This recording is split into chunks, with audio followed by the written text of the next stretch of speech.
I'm going to talk about the business plan priorities. So as the trainers group, so our group is called the Multi-Agency Learning and Development Group, fondly called, of course, because the safeguarding partners love acronyms, the MALDAG. So we're called the MALDAG.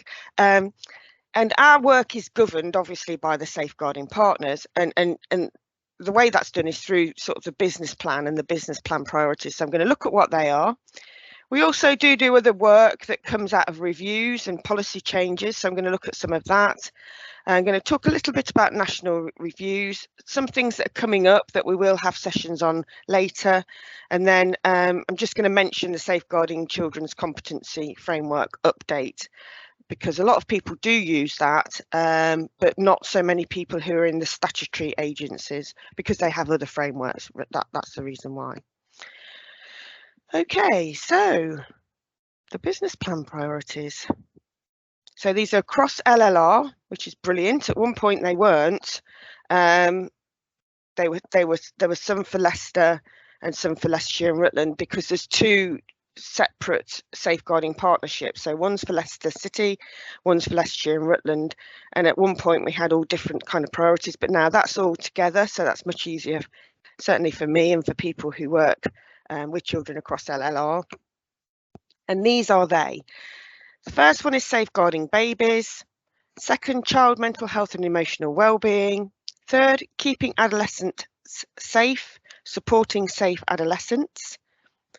Fourth is safeguarding children from diverse backgrounds. And the fifth is effective safeguarding in independent and out of school settings. And I'm going to go through each one. And I don't think it's that surprising that safeguarding babies is a business plan priority. We know that they are some of the most vulnerable because of their dependency on others. And we have had several reviews locally that where babies have been harmed or killed or died. So it's way up there as part of our priorities. And one of the things that we're doing, Amy, yes, I'll provide the PowerPoint afterwards. Yes, definitely. One of the things that's happening across Leicester, Leicestershire and Rutland is ICON. Has everybody heard of ICON? Yeah, brilliant. So there's nods. So it's infant crying is normal and it will stop. Comfort methods can sometimes soothe the baby and the crying will stop.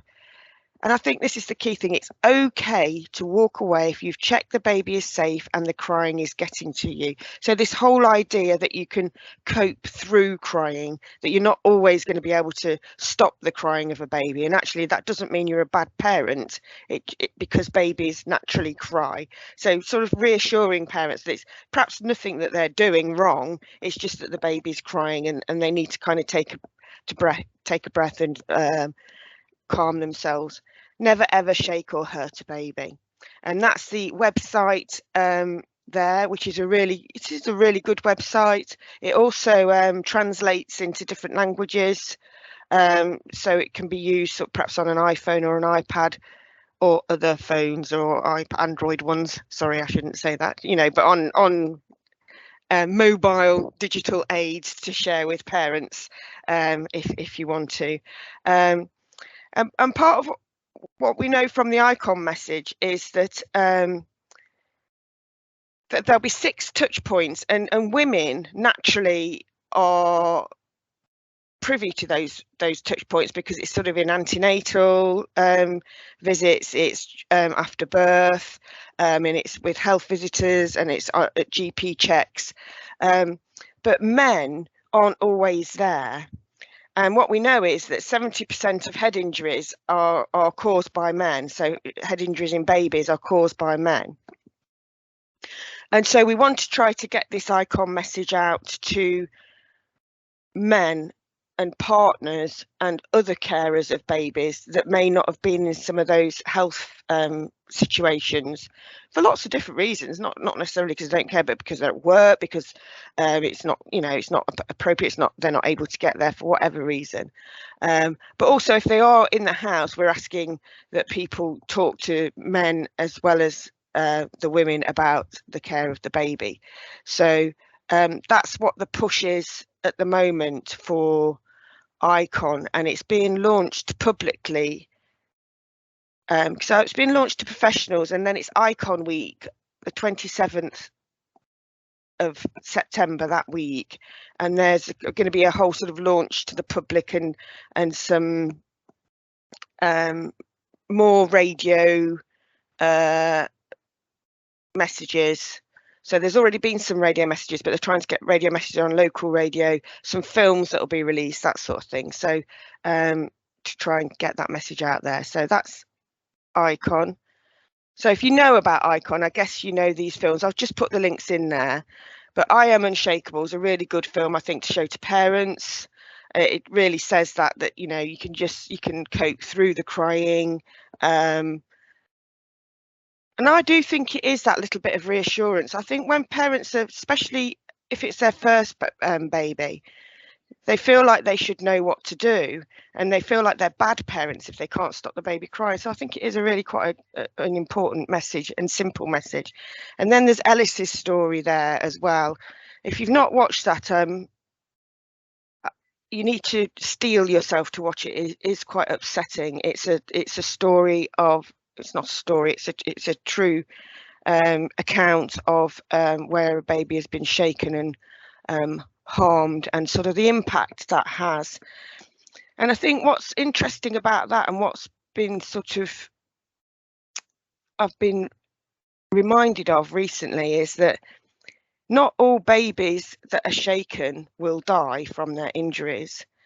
Some may live for a few years and have a limited life, but some may grow into adults. But the damage that's caused to their brain from being shaken goes with them into adulthood.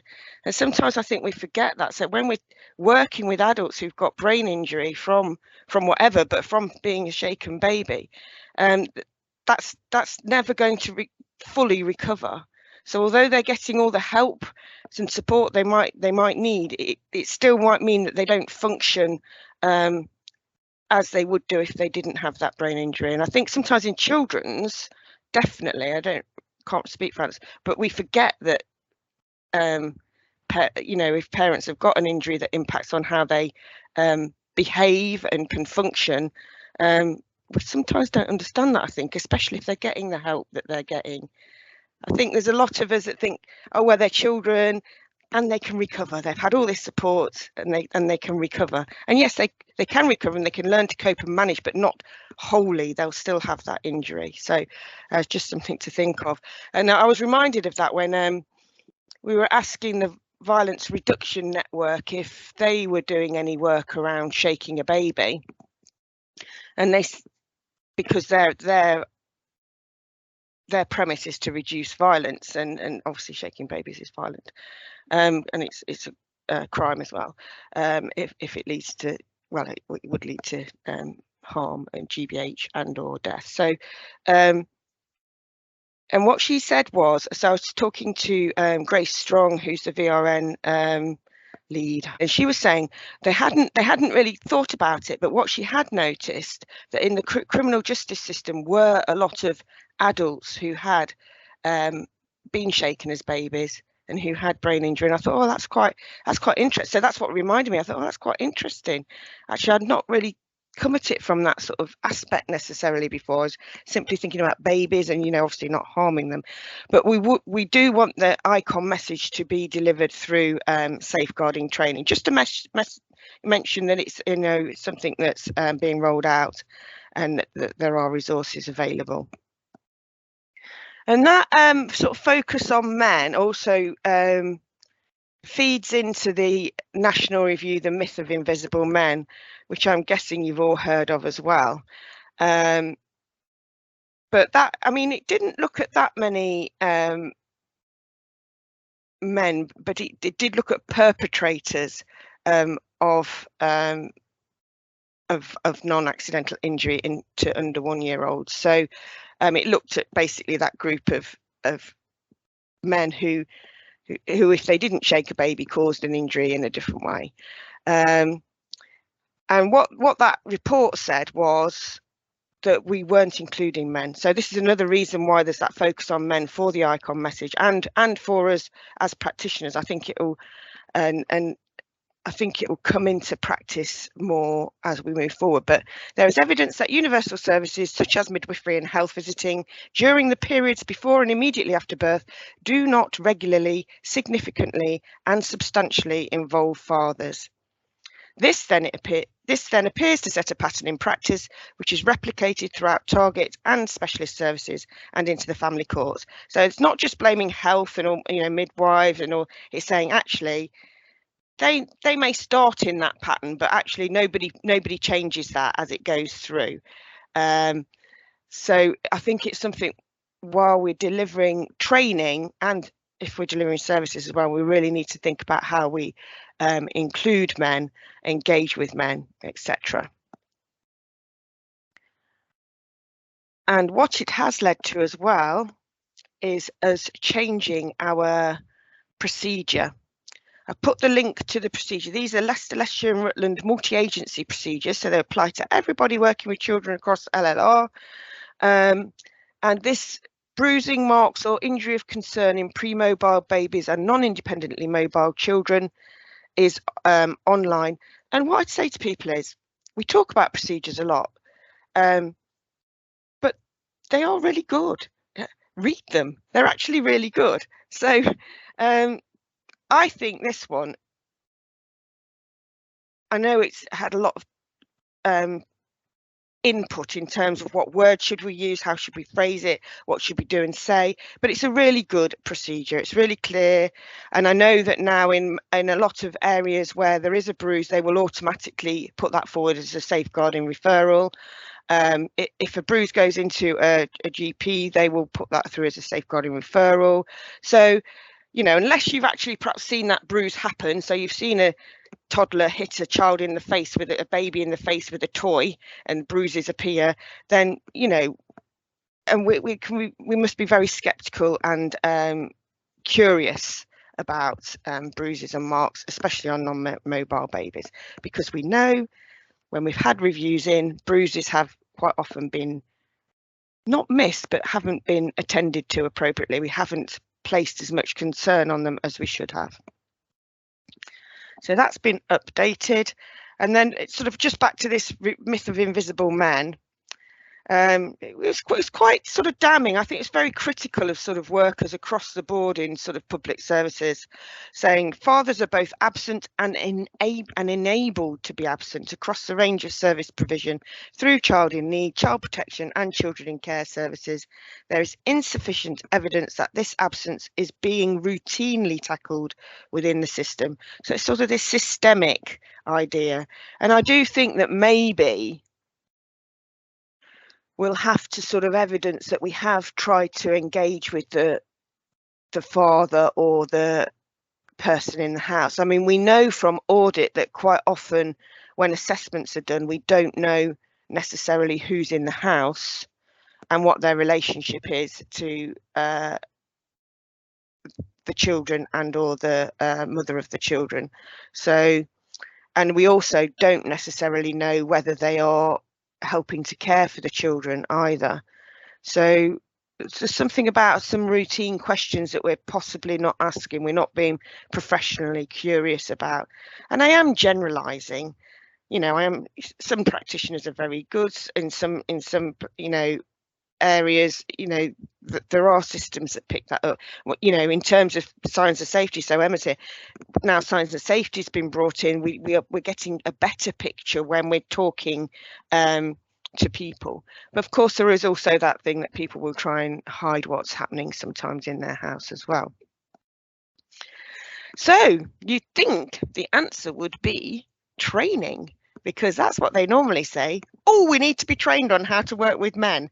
So I was actually quite pleased that that isn't the answer, because what they're saying is that you should know how to do it anyway. They're saying skills and knowledge held by safeguarding professionals who work with children and families can and should be used when working with men. Approaches to engagement, to interviewing and to listening should be the same for both women and men. Exploring their histories, where they draw support from, how they see their futures. Again, This is common ground for those working in the field and applies to both men and women. The evidence from this review suggests that there is insufficient evidence that practice with men has these characteristics. So what they're saying is, you've got the skills, you've got the abilities, you're just not doing it. You're not doing it routinely, you're not trying to talk to men. And I think perhaps we'd acknowledge that if we have a good relationship with the primary carer, usually the mother, and that's a good, positive relationship, that perhaps we do focus on that, because that gives us comfort that the baby's being sustained and, you know, and thriving and all the things that we want to happen. So it's quite interesting, and I've spoken to people, you know, in different agencies that said, well, actually, yeah, perhaps would, you know, if I was getting kind of good responses from the mum, I might not try to work with the mum unless she brought him in, or with the dad, sorry, unless she brought him in. Jackie, you've got your hand up. Thanks, Liz. Oh, lose my voice. I was just going to comment that we rolled this training out to the care team at the end of last year and the beginning of this year. And we kind of had a message of ask twice, because we find that when we ask dads about the care of their children, they'll say, oh, I don't know, you know, ask mum. And sort of mum's the default, that go back to mum. And so the message that we were giving out in training is to say, oh yeah, no, we'll definitely ask mum, but actually we want to hear from you as well. So not taking that initial kind of, oh, you know, mum knows more than I do, or actually suggesting to them that their voice is important. Oh yeah, it's kind of giving them that affirmation. Yeah, it's actually okay for you to have an opinion, isn't it? That instead of that deferral to me. I like that. That's really good. Yeah, I think actually that's something we could include in our training about. I'm going to steal that, Jackie. Thank you. And that's what this is for today. It's about sharing resources, and about sharing, you know, how we talk about things.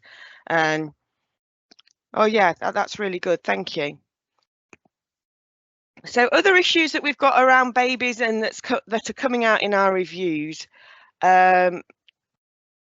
is that they are totally dependent on their carers. Obviously, we know that.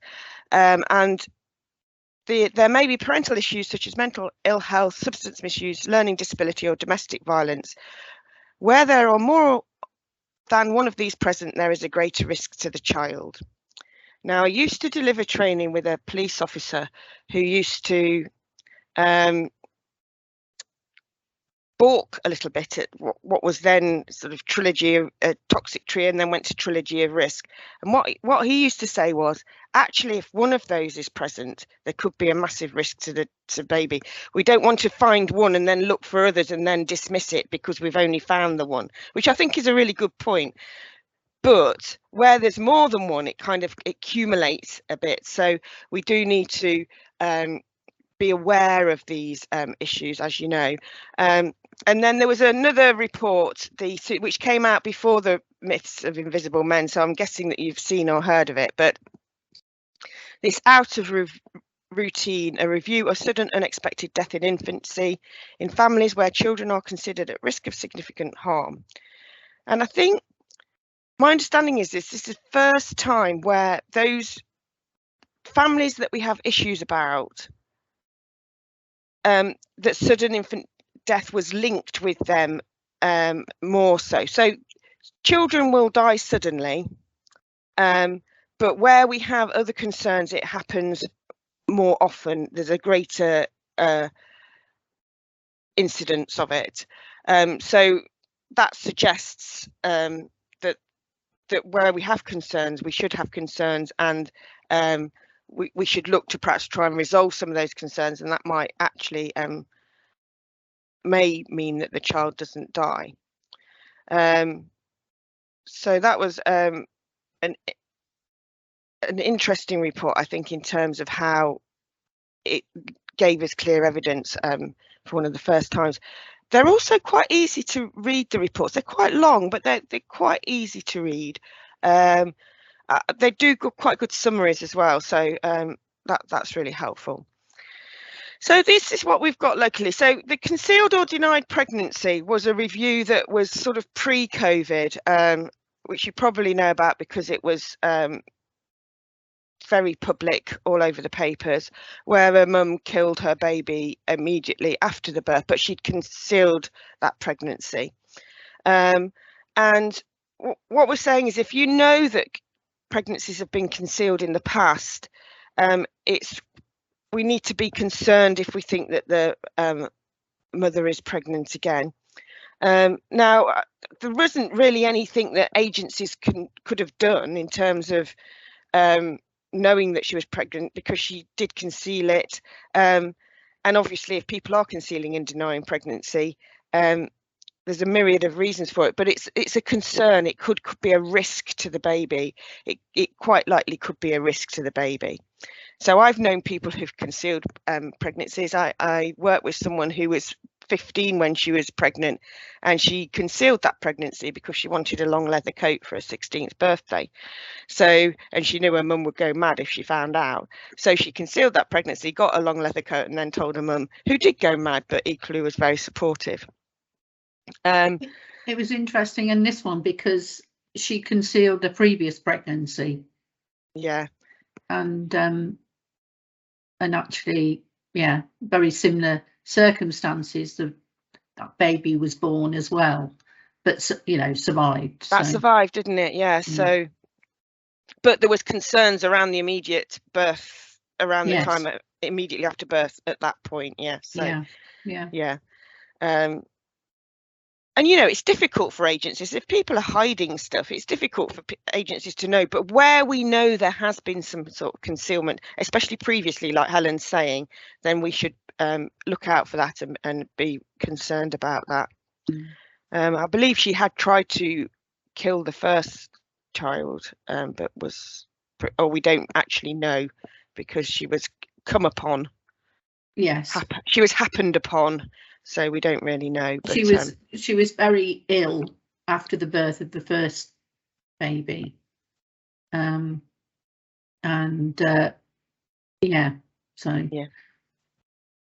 nobody knew she was pregnant before that. So no. Yeah. So very, very interesting. So we did change our procedure on concealment and denial of pregnancy. I don't think we changed it. We have one before, but we've got a procedure on concealment and denial of pregnancy. And it's just, if you think, I'm not sure, have a look, and it will help you to think about the steps you should take. We also have a 7-minute briefing on concealed and denied pregnancy. So what do people think about 7-minute briefings? We've got quite a few that are dotted through this presentation. What do people think? If we were face to face, I'd give you a hard copy. I'd kill a tree for you, but we're not. So you have to print it off yourself. Jackie. Yeah, no, I love them, and we've got something at the hospice that's called 10 at 10, and it's 10 minutes at 10 o'clock. When it's quieter and drugs rounds have been done and everything, where you can use a 7-minute briefing to actually do your 10 at 10 with staff. Brilliant. Yeah, brilliant. I really like that. And that's what other people have said, over the course of these sessions that I've delivered. They said they really like them. They spark the conversation. Emma's saying she likes the 7-minute briefings a lot. People talk about perhaps situations that have happened within their agency, or what's relevant to them about it, or talked about if it's a 7-minute briefing of a review or a case, a situation, how what happened. And so yeah, people really like them. Short, easily accessible things are always a bonus. Yeah, I think so. My concern about them initially was that they might take over, from training, learning about stuff. You've had a 7-minute briefing, you should know it now, but they haven't been used like that. So I'm really happy they've been used as a tool to engage with people. Yeah, Helen. Yeah, I actually like putting them together, because sometimes it can be quite a challenge distilling things into a 7-minute briefing when you've got a 30 or 40 page report.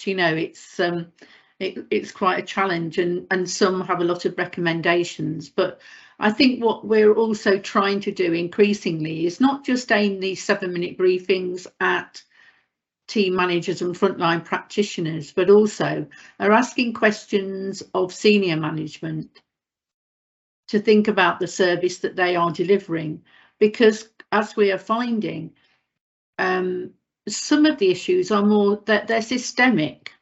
Yeah, it's not just about frontline practice, it's about the way that a service is funded, the way a service is changed, or the way a service is delivered, you know. So I think that's you know, and as we know, we're in an ever-changing world of cuts and you know, staffing issues and you know, all sorts of things really that that is more systemic. So we're, you know, asking people in a management capacity and a more strategic capacity to say, actually, this is becoming this is becoming an issue now, particularly when we're seeing things, you know, thematically, we're seeing things that are coming up time and time again. So yeah, and I think that's really nice to hear, isn't it, that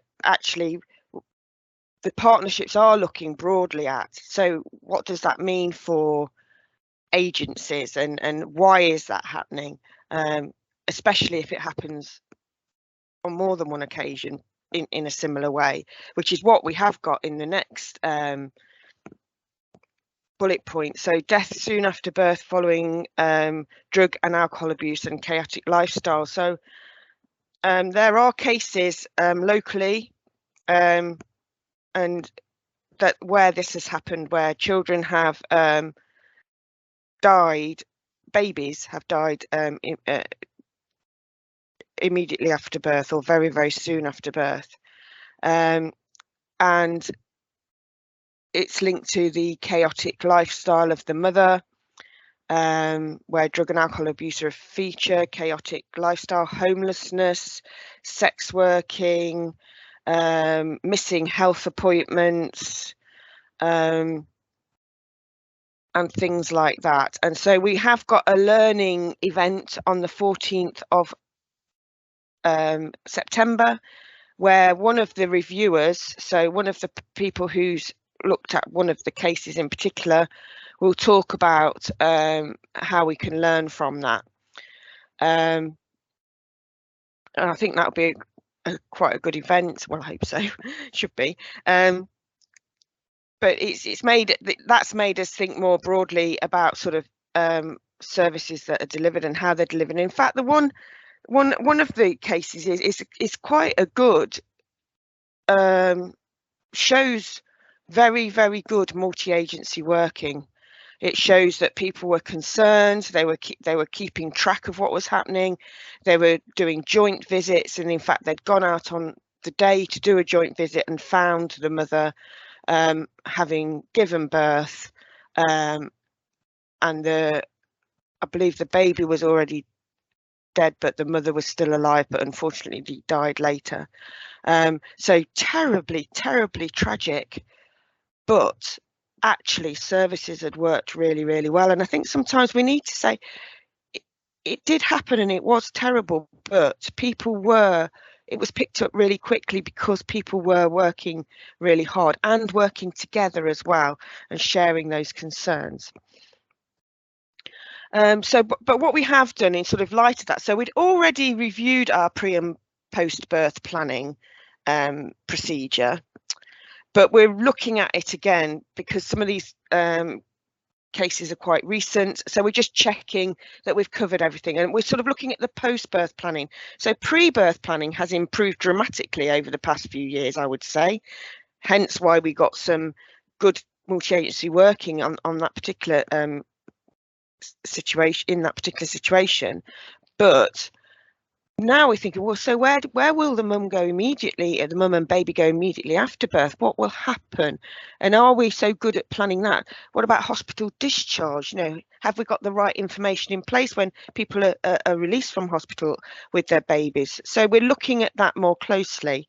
And there is a 7-minute briefing that I think's almost complete, looking at this particular chaotic lifestyle of mother type situation. Okay, you might know more about that than me, Helen, but I think that's just being kind of circulated, ready for sign off. So interesting things to think about, and it is where sort of children's and adults kind of cross over in some ways, but not in others, because some of the women, although they have chaotic lifestyles, they don't have care and support needs necessarily, so they wouldn't be offered any support from children's adult social care, but there are other services who could offer support, such as Turning Point, the domestic abuse services that we have, Living Without Abuse, Women's Aid, other ones. I don't want to miss any out, but you know, there's other agencies that can support women in these situations. Okay, so that's babies. We've now got child mental health and emotional well-being, and in terms of training, it's not saying, oh, you need to train on this. So with the babies one, you know, there's clear messages we want to get in there. You've got to work with men, you've got to include the icon message. But in terms of mental health and emotional well-being, what the priority says is that these are some of the issues that we need to work on. So joint working where children in need of safeguarding have been referred to mental health services. So what has happened historically is that when people make, say, their referral to CAMHS, this young person has some mental health difficulties, has some issues. I've referred them to CAMHS. It's almost like we're sort of like, oh, I've done my bit, they've got their referral, and now I'm not going to work with them anymore. Clearly that can't happen. If you're working with a child, you keep working with them, whether they've got a referral to another service or not. You then work with that other service to see what it is that you do in terms of safeguarding and supporting the child and young person. So we need to do more on that. We know that young people report mental health support needs not always being well understood by schools. So there's something around schools. What support can we give to schools? Are schools getting enough support? Through doing these sessions, so I know there were some specific posts in Early Help, IAPT posts, where they were trained for lower level mental health needs to offer some cognitive behavioural therapy, and they'd get support as well with that. But I've been told, and I need to follow it up, that those in Leicestershire don't actually sit in that role anymore, or they're not doing that role. So I need to find out. They've kind of been subsumed into a broader service. So I need to actually find out if that's true or not, because it's still being kind of talked about as part of the pathway. So if it isn't there, we need to look at what's happening with that. There's also an issue about CAMHS waiting lists. There was an issue before COVID. CAMHS did a lot to bring that waiting list down. I think it got it down to 12 weeks, which is still 3 months, but you know, it was better than it was. And they've done that by this pathway, by saying actually there's other services available before you get to the point where you need CAMHS. CAMHS is a specialist service, it's high level, only very few children and young people will need that service. Most can be dealt with in a different way through using the early help workers, through I think there's crisis cafes as well that have been set up, although somebody said that they're not all for children, some are 18 plus only. Again, I need to look at that. But there's websites, there's Relate, Do Work, there's work being done with schools about resilience in schools.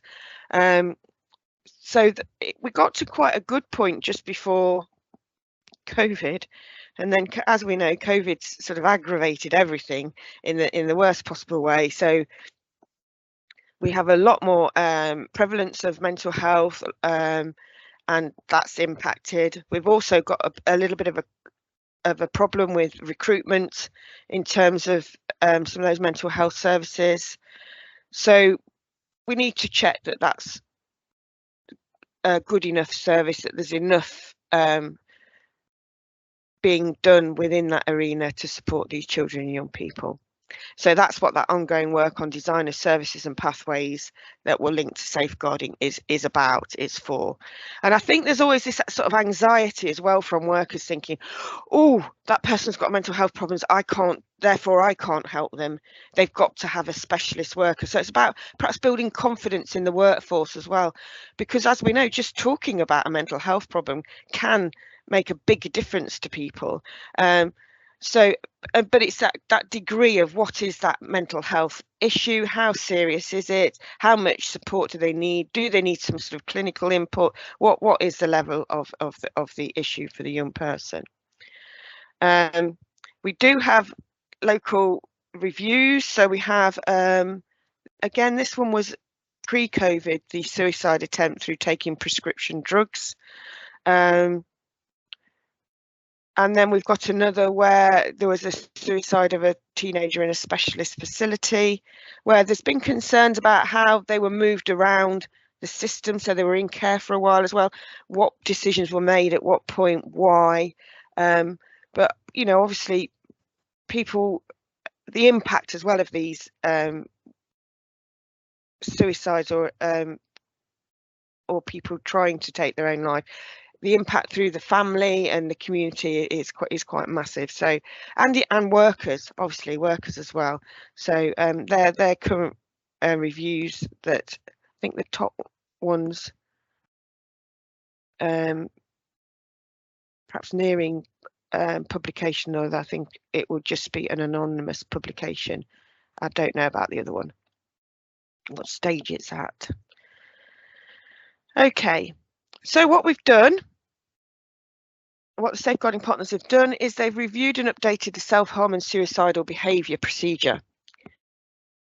And this, I think, is a good procedure. So it has a flow chart. We love a flow chart. It's really accessible, and within it is this other document, which is Leicestershire and Rutland practice guidance, supporting children and young people who self-harm and or who have suicidal thoughts. And there's lots and lots of information in there about tools you can use, how you can speak to children and young people that you've got concerns about,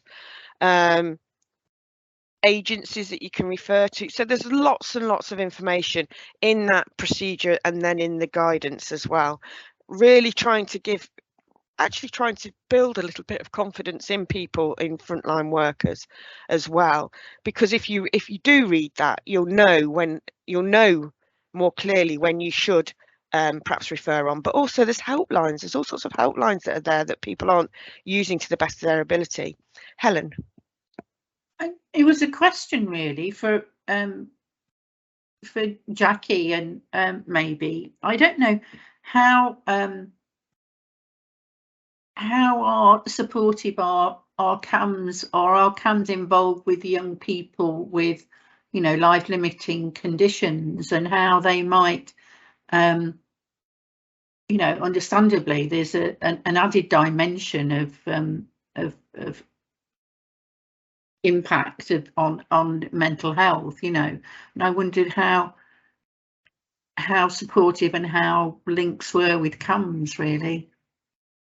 So I think it's fair to say that it's a challenge, and it's not so much, we find that the children themselves, children and young people themselves, there is support around for them. It's siblings, so it's the siblings of those children, and it can be very difficult to get CAMs to take them on because they don't meet the threshold.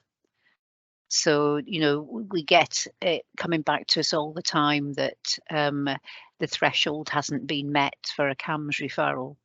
And it seems that they almost have to make an attempt on their lives first before they'll meet the threshold for CAMS. But on a positive note, we recently had a complex family admitted. There was a young girl who was 17 admitted for end of life care, and her twin was also resident. And and they were also looked after children. And the psychologist from CAMS, who had been the young girl's psychologist, had started working with the twin as well, and was actually very supportive whilst they were resident in the hospice. Yeah, I think it's interesting when you've got that where there is sort of coexisting conditions, for want of a better word, but where there's I'm just thinking, and Amy might have a thought about this as well, is where you have a young person with a disability, with a learning disability, or that sometimes they refer it to that sort of diagnostic overshadowing, where things are not picked up, and the impact of that. It's almost like saying, well, it's like with older people. Well, older people can't get, they don't get depressed or sort of thing, Mm. And I think the other thing that we come across as well is it kind of been seen to be normal and appropriate for our children and their siblings to feel depressed because it's crap, isn't it? They've been given a life-limiting condition. So it's almost that is used as another excuse. So they don't want to pathologise the mental illness because it's actually an appropriate reaction to what's happening, is a message that sometimes is given. yeah, it's fascinating, isn't it, to think about how the thresholds work almost, because you were saying then that they've always got to make that attempt to access services, and I think actually, so on the plus side, I think if people go into A&E, a young person with that sort of attempt or serious self-harm, there's quite a good response given at A&E now. There's a specialist team, so it's almost like we're finding our way through how's the best way to work with different situations and different people. And on our one of these events, Women's Aid said that they'd actually employed a mental health worker in their own service to work with children in schools. So where schools, because I'm not saying everybody should do that, but I'm saying, but because they couldn't readily access one, they'd actually got to the point where they thought, actually, we need to do something ourselves. And so that's what they'd done. And then in the last one, Turning Point said that they use Stop, Breathe, Think, which I'd not heard of before, but they offer free counselling for a short period of time as well. So it's good to know about these resources. Sorry, I keep going hot and cold. And I think it is about pulling them into a pathway or something that we easily understand, where we access what and at what point, and how we access those services. Because then I think if we think they do meet the threshold, that's when we should be kicking and screaming if we possibly can, isn't it, to try and get the right service provided for the children and young people. But I think, carry on, sorry. No, I was just going to say, and it's also an awareness that, especially I think children will behave in different ways, that so it's not, as adults, if we're depressed, you've kind of got a picture in your head of what someone might look like, but for a child they may act out. And Sharon's been involved recently in a couple of sibling weekends where we invite the siblings to come and stay, and within those weekends you see the siblings of kids that we've got in our books acting out in different ways, but often that is indicative of their mood and how they're feeling, but they're not necessarily crying. No. People who know me know that my background's in children's homes, and the first children's home I worked in was for children with disabilities, physical and learning disabilities. And one of the workers in there had been a sibling of a child who had a disability, and which was life limiting as well. And he said he'd come into the work actually not only to help the people with the disability, but also the siblings. He was very interested in this because he felt like he was just kind of not considered at all. You know, he wasn't considered how it might impact on him, and what it meant for him that he always came second. And you know, that's sometimes how he felt, and he knows that's not a nice way to feel when you know. So you know, all those things, all those how you feel about, yeah, so they can manifest in lots of ways, can't they? And in lots of can create sort of mental health issues, I'm sure. And I mean, he spoke about that quite openly. So, but he was an adult, so he got to that point, you know. So yeah, it's really interesting. Thank you. So I think we can see that we do need to do some work locally. There's a national sort of issue around mental health, as we know, in children and young people, but we are looking at that locally. It is one of our priorities. And then the next priority is keeping adolescents safe, supporting adolescents. So I've put the assessment of risk outside the home definition that's in Working Together to Safeguard Children, which I'm sure you're all familiar with. So this is this sort of newer idea about safeguarding, about contextual safeguarding, which we can't call it contextual safeguarding because contextual safeguarding is an approach to working with risks outside the home. But if you want to know more about that, this is a really good website at the bottom. That TED talk is Carleen Furman, who I sort of hero worship slightly, but she's really the woman who coined the phrase contextual safeguarding. She was working with gangs in London, doing some research with children in gangs in London, and I saw her speak, and she was saying that she'd come across a boy who had to rape a girl to be in a gang. He didn't want to rape that girl, but if he didn't rape the girl, he wouldn't be in the gang, and therefore he would be at greater risk. If he didn't rape the girl, somebody else would rape the girl. So the girl kind of was in a terrible situation anyway. And if he didn't rape the girl, he might be raped as well.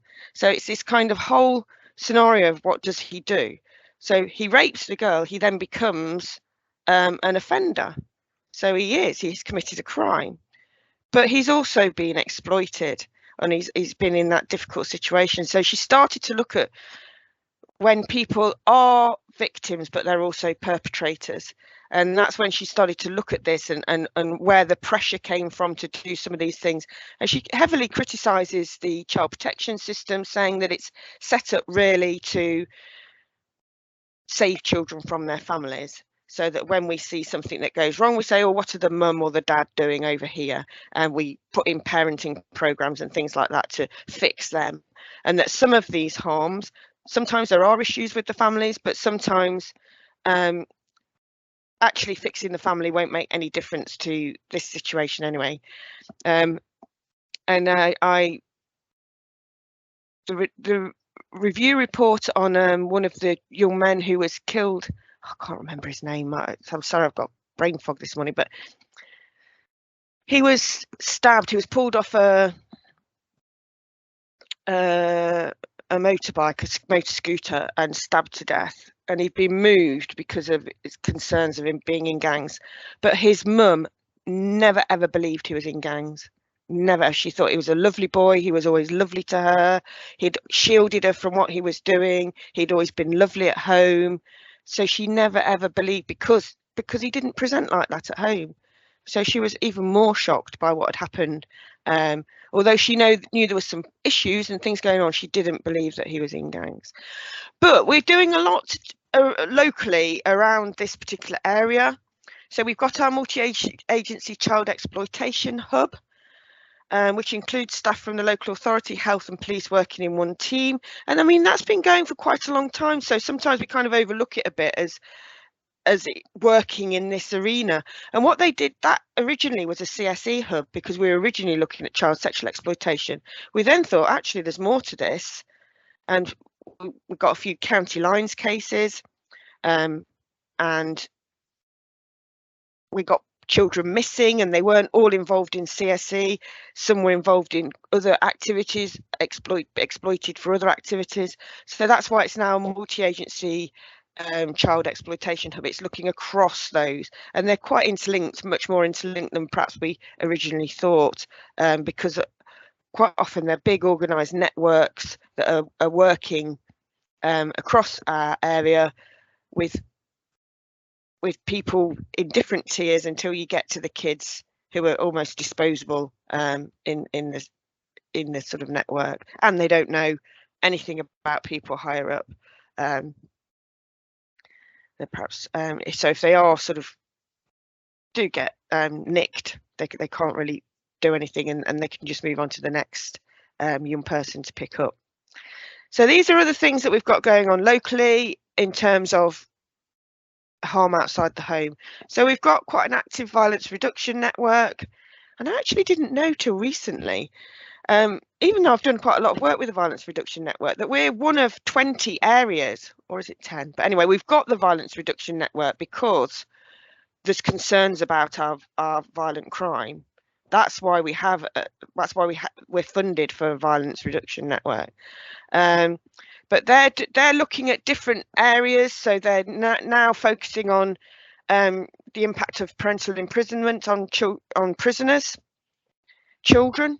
The impact on parental imprisonment on prisoners' children. So we know, for example, and I'm plucking this statistic out of the air, and I really, really hope I've got it right, but boys where their fathers are in prison or a parent is in prison, 65% of those boys will then go on to be in prison. So if we know that, we can perhaps do something to prevent that if we put in the right help earlier on.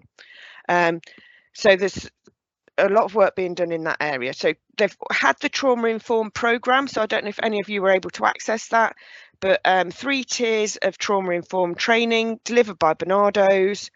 My understanding is that Barnardo's have been funded for another 3 years. It might be 2. I'm not very good on actually the sort of specifics, but they've definitely been funded for a period of time to look at how they build on that trauma-informed training. I think they're looking at perhaps having trauma-informed sort of networks, perhaps pulling together some of the work, because there's been lots of work being going on in different areas, so perhaps pulling some of that together. So schools have done a lot of work, for example, about trauma-informed practice. It's been done within local authority agencies, so perhaps pulling some of that together so that we're all kind of saying the same thing, which we probably are anyway. Yeah, so Emma's saying she did the trauma-informed training and she thought it was really good. I also did it and thought it was really good. So and the last one was about trauma-informed organisations and really thinking about what it's like as somebody who's using that service. How does it feel to them? What are the things that we can change to make it more trauma-informed? And I always think back again to when I was in children's residential, when we'd been trying to get this young lad into school for a long, long time. We had a school on site, and we'd work that morning, we'd know all the night before, oh, come on, let's get you to school tomorrow. We'd put loads of effort in. We went to the door, knocked on the door, the teacher opened the door. What did that teacher say? He said, "You're too early. You're too early." How trauma-informed is that? That is not trauma-informed. So, you know, and if he'd have said, "Oh, brilliant to see you here," and welcomed him in, he'd have probably stayed at school. But anyway, obviously he didn't go in when he was told he was too early. But so little things in how we work can make a big difference. So there's work being done in the East Midlands. So I don't know,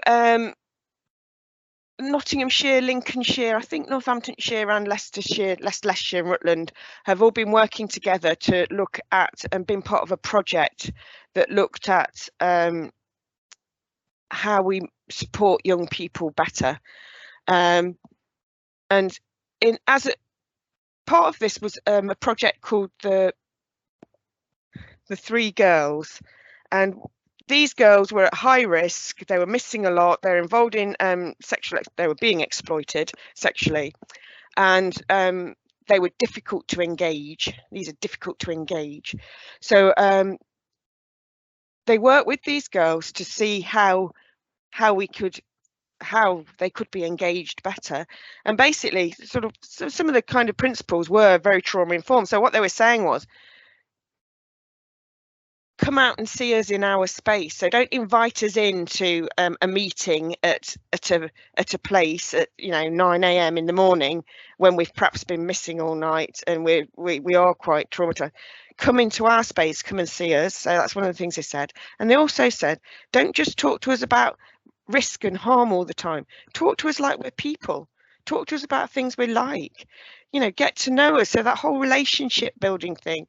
Then we'll tell you in the conversation. If you come and say, what risks have you been, up to, they're not going to respond to that. So they're saying, build that, take that time to build that relationship.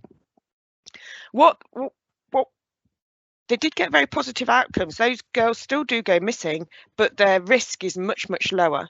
So then it's not low risk, it's medium risk. But these were girls that are entrenched in being exploited. They were being exploited in it. They were sort of entrenched in it. So it's really good movement to get to that sort of medium risk.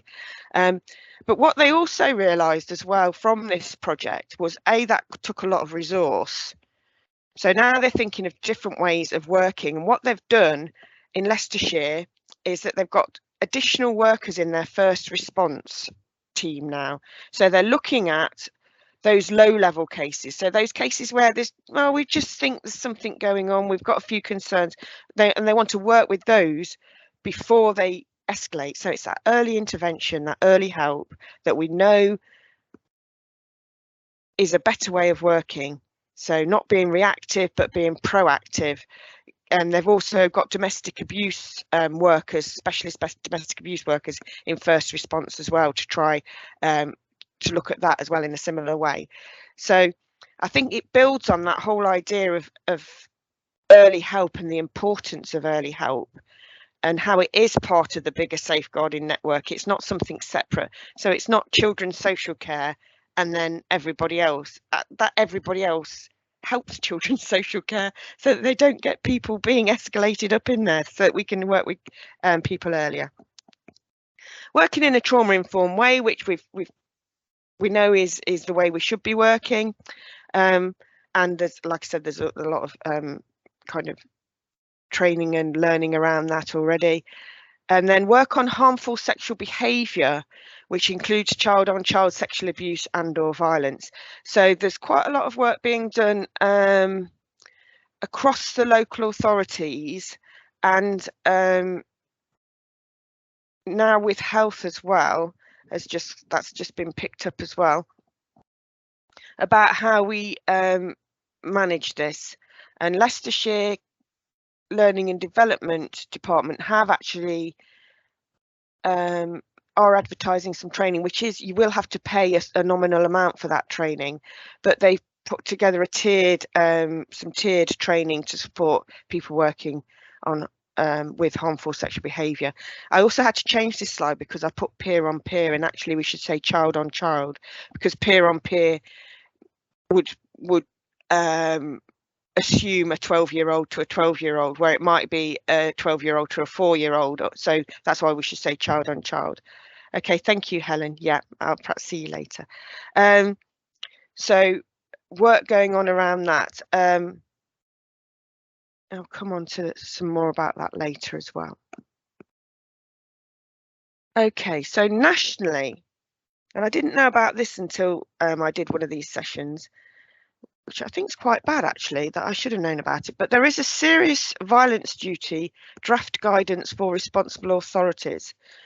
So following the consultation in July 2019, the government announced that it would bring forward legislation, introduce a new serious violence duty on public bodies, which will ensure relevant services will work together to share data and knowledge and allow them to target their interventions to prevent serious violence altogether.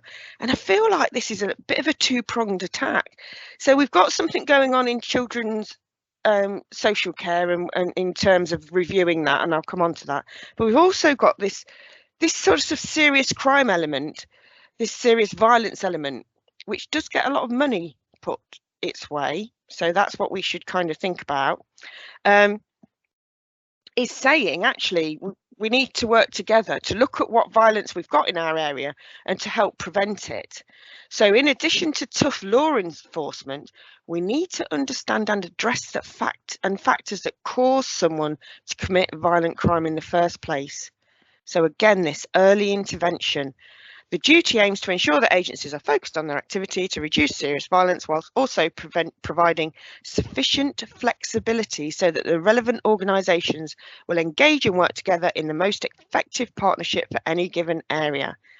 So this is in the draft guidance, which obviously has to be agreed. It's been consulted on, and I think it's being looked at now. And this is the duty. It covers out the PCSC is the Police Crime Sentencing and Courts Act, and it requires specified authorities to work together. Again, this working together. So this notion that the police deal with crime and serious violence is again moving away. So police have now got to be more involved in safeguarding and thinking that way, but also we've got to think about, why will people end up committing crimes? I mean, I think as social workers would, well, people who are social workers would think like that anyway, perhaps, that, you know, there's a reason why people perhaps causes a crime. I hope they would anyway. But, you know, it's this broader idea of why people commit crime and to try and stop it, to try to reduce it. And it should be done through a public health approach. And I thought that's a really good idea. And then I thought, I'm not really sure I know what a public health response is. Or approach. So this is a public health approach taken from the World Health Organization, focused on a defined population with and for communities, not constrained by organizational or professional boundaries, focused on generating long-term as well as short-term solutions. Those two really make me feel uneasy. Based on data and intelligence to identify the burden of on the population, including any inequalities. Good. Based on data evidence, rooted in evidence of effectiveness to tackle the problem. Brilliant. So we look at something, we do something, we see how good what we've done works, we see the impact of what we've done. My concern is not constrained by organisational or professional boundaries, focused on generating long-term as well as short-term solutions. We don't run our services like that. We commission services for 2 or 3 years. They get the commission, they move into position, they work well or not well, and then the final year is looking at being recommissioned. So that's not long term. That's not a long term solution. And also it's totally governed by what it says in that commission service. So actually, I'm not going to do that bit of work because that's not what I'm being employed to do. And you can't blame people for doing that because we've set it up like that. So we've set it up. So this is my bit. I'm going to do this bit. That's partly why I think when we know it's a mental health issue, we hand it over to CAMHS and think, haha, I've done my bit. CAMHS can do that. We don't see it holistically because we're not allowed to because of how our services are set up. That's me being a bit sort of, glass half empty about this. I do think it's a good idea, but I do think there's lots of sort of structural, systemic issues that will mean it will be very difficult to achieve. This is who must comply. So these are all the people that are sort of involved in the safeguarding partnerships and other boards and strategic bodies locally, except, and you may not say it, but schools are missing. So schools aren't on that list. Now within the duty, this duty that's been gone out for consultation, there is a big paragraph on, in fact, the section on what schools should do, and actually they're vital. They're absolutely vital to this. So why they're not in the list, I'm not sure, and I'm hoping that through the consultation somebody will say, well, education is not in the list because it would take one word, it would just take education. So I think that might change. I hope that changes because they clearly have a big role in the duty. So that's coming. I'm just going to whiz through the other two business plan priorities because I don't have any other slides other than these two, because the safeguarding children from diverse backgrounds, we're currently looking at different ethnicities and culture. So we've taken some diversity, and that is ethnicity and culture. We've done an audit and collected data, because what we don't know is where there is a diversity, is the impact different from our services? We don't know because we don't gather that data. So they're looking in a different way of gathering data this way to see what the impact is on access to services and impact for children and families. They'll then do an action plan, and I believe from that action plan there'll probably be some training or some gaps or some areas where we need to do some work. When they've looked at ethnicity and culture, and believe me, it probably took about 4 meetings to decide on that terminology in itself. This isn't going to be quick, that's what I'm telling you. They will look at different areas they'll focus on a different diversity. Now, when that comes to disability, I think there'll be a massive action plan from that, and I think it is to do with access to services and how that and the impact on them. So like we've already talked about how mental health might be not dismissed but overshadowed, I think was the term that Helen used, by perhaps a diagnosis or something. Jackie, you've got your hand up. Thanks, Liz. I was just going to say, I don't know how many times I've spouted forth about it's all very well the voice of the child and all the things. And don't get me wrong, it was brilliant, you know, the videos that were done around the voice of the child, but none of those children had a disability. None of those children were non-verbal. And so, you know, when we're looking at the voice of children with disabilities, we need to do way, way more. It's interesting because we did Helen and I actually, and it was before COVID, we did a session on children with disabilities, and we had children they were young people actually who had disability, who came and spoke to the conference. I mean, they were brilliant, but what was interesting was, I'm not sure if it was at the break or at the end, but people came to me and said, "Oh, can you tell them they did really well?" I was like, "They're here. You tell them they did really well. You know, that's you. You know, why don't you?" And I must admit, I was quite shocked by that. And it did make me appreciate that perhaps some people's are overlooked just by the very that we find it difficult to talk to them. You know, so. Yeah, and that we need to change that. We really do need to change that. I agree. And my mum as well was very poorly. She had motor neurone disease, and people again would talk to me, or my dad wouldn't talk to her. You know, just because she was in a wheelchair. I mean, it's ridiculous. So yeah, so it's highlighted again to me. I just think, yeah, that's yeah, I agree with you, and I think. I wonder if we've avoided a disability to start off with to kind of give us a basis. I don't know, because I think ethnicity is also a bit of a hot potato, but yeah, really interesting. But I think, you know, the transition bit as well, and all sorts of things where we're not working very well together either as well. I think for children with disability will hopefully come out of that. I mean, I hope it does, you know, I hope it's shown that that's an issue. So there's work to come from that. Like I said, I don't think it's a fast moving beast. I think it's sort of, you know, it's like trying to turn the Titanic, really, that one. Effective safeguarding. Oh, just to say something else about that as well. So I went to the World Social Work Day conference, which which was at De Montfort Uni. We supported it and we helped to run that. And it was Transcending Others, Something Othering, which I thought, oh God, that's such a social work title. What a load of, social work claptrap. But when I got there, it was really interesting. It's really made me think about diversity.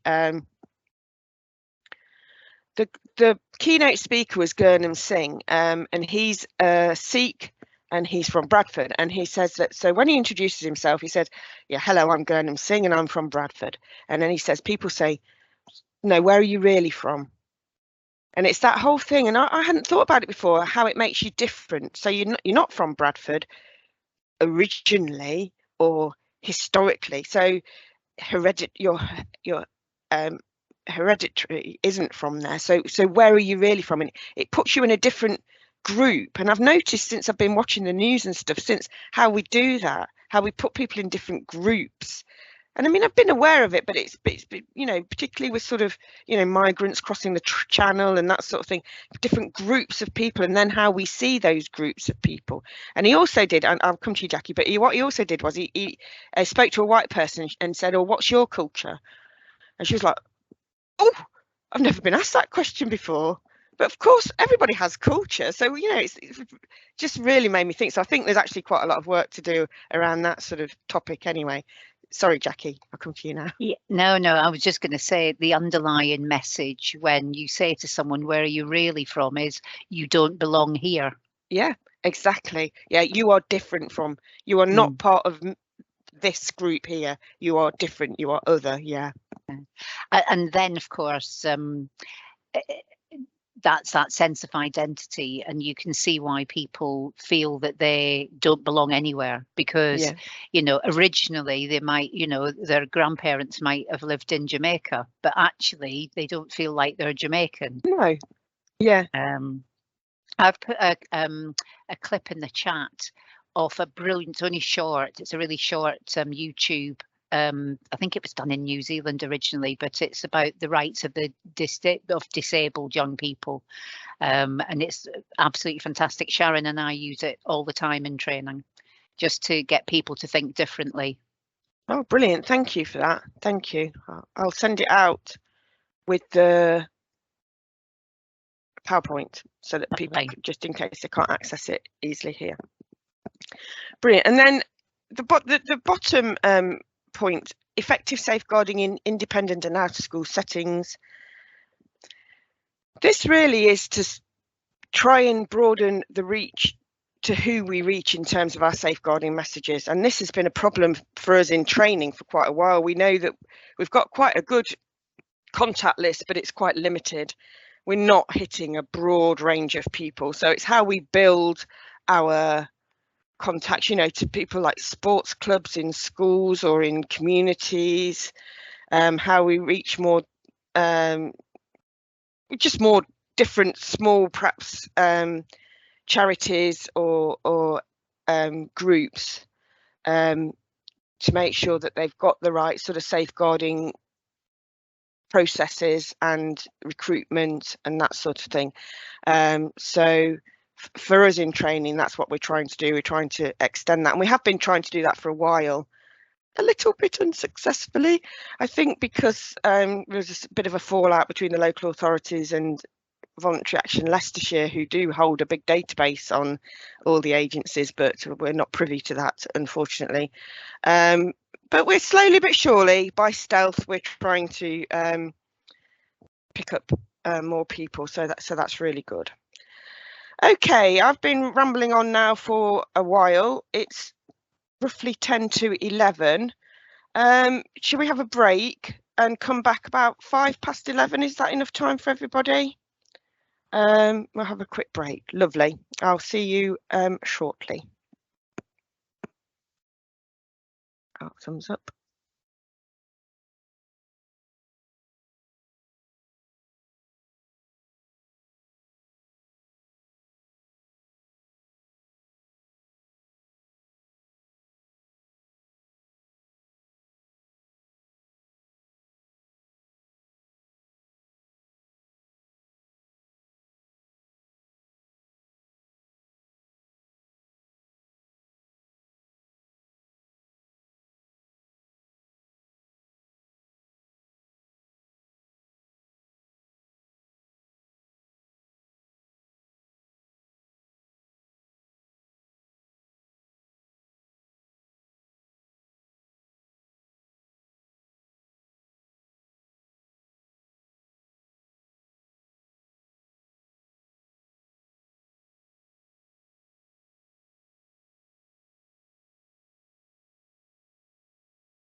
I'll just wait till actually 5 past because I'm so yeah, I like my numbers rounded, my time numbers. I did say 5 past as well.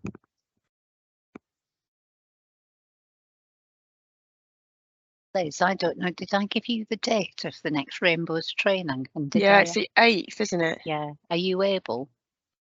Yeah, have we not heard from the police, have we, or anything? No, I can. And she was leaving, wasn't she? And well, she was going to be joining the prevent team, That's right, yeah. so she might come and do the prevent training. Yeah, I mean, I can do it if not. It's in my diary. That's brilliant. Yeah. I'll send out emails because Mark Bebbington, he was leaving. Oh, was he? I didn't realise that. Yeah. Yeah, so I think he'd got another job. I think still prevent related, Oh, but he maybe did say he regional. did. Yeah. Yeah, he did. Yeah. But then that's when it transpired. I can't remember her name now. That's bad. But I'll have it on emails. Yeah. Yeah, no, I have got it, don't worry. All right, it's 5 past now. I hope everybody's back. I just forgot to highlight this bit of film here. So when I played Carleen Furman clip of film in the first Trainers Network, I got a little bit of dissent, which was obviously very shocking because, you know, as I'm a girl fan, I was a little bit, you know, disappointed by that. But the film is from 2016. So, you know, we're 8 years on. And what she kind of says in that film is, if you've got a stairwell where there's lots of difficulties with children, if you move the children, you're still going to have the difficulties in the stairwell. And, you know, contextual safeguarding would say you need to think about that stairwell and what you do with it. And you know, a couple of people were saying, well, actually it was 3 people, 3 out of 5. So they were saying, well, if you change the stairwell, it's just going to move somewhere else. So this kind of, I'm not 100% buying into what she's saying totally. And they cited Craig Pinkney, who I actually have seen speak on the telly in the news. And what he was talking about on the telly in the news was stop and search. So he's saying, yeah, you can do stop and search and you will get some knives, but you won't solve the problem, because what you need to do is go back into those communities and look at why that crime is being committed in the first place. So he is more of a sort of violence reduction network type of person. He talks about knife crime. It is very good as well. But he's not really saying anything massively different from what Carleen Furman's saying. They're agreed. They're along the same lines. He's saying you need to go back and look at why they're doing it. She's saying we need to look at stuff other than just the family. It might be broader, and it could be about where they're actually hanging out. If they're hanging out on the park, kids are drinking and smoking weed on the park, and they're part of that group, that's going to sort of escalate, and other things can happen potentially. So we need to look at that. So just to highlight that bit of the clip, that's also a TED talk. Right, but other learning from review. So we've got other learning that's quite high on our agenda at the moment, and you probably know about this. Fabricated and induced illness. We have a new procedure. We actually reviewed the procedure after a case review in the county, and then we've reviewed it again after another case, and also some national changes. So the Royal College of Paediatrics and Child Health published national guidance, which is called Perplexing Presentations, Fabricated or Induced Illness in Children, which I tried to read. Don't do that. I couldn't understand it. Other people who've got health backgrounds might do. And it did have actually a shorter version, a summary, that's what they're called, of it, which was helpful.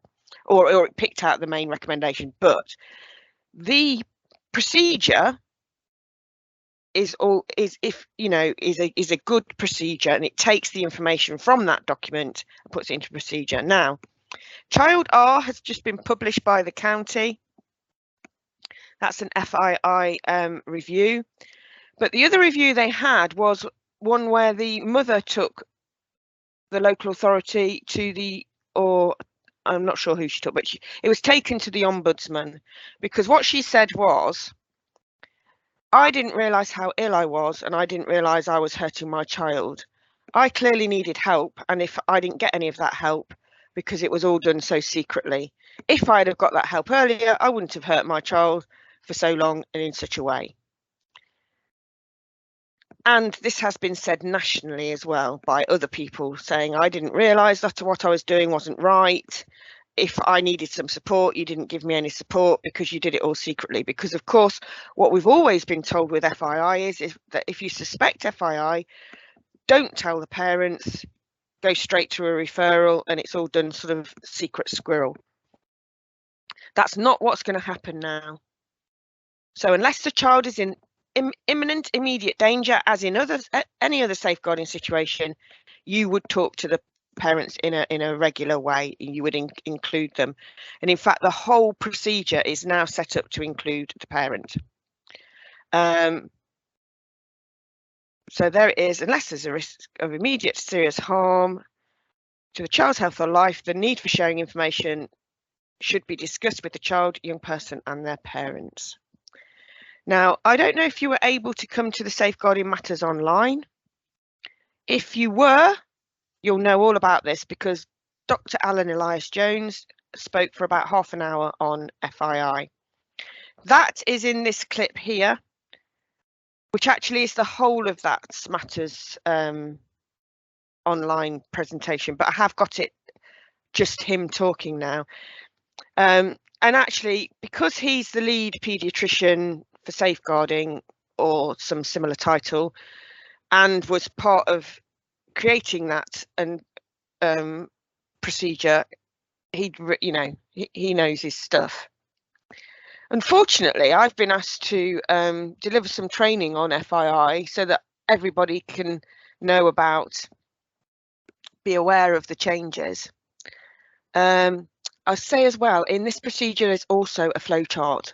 Again, I do think they're quite accessible, because you can just see, okay, I'm here, this is me, this is where I'm at. I do suspect that they're harming their child, but I'm not sure if they're doing it deliberately or not. So he talks about the difference between perplexing presentations and FII. So what do I do? And what we're going to have now are health and education RPs, rehabilitation plans.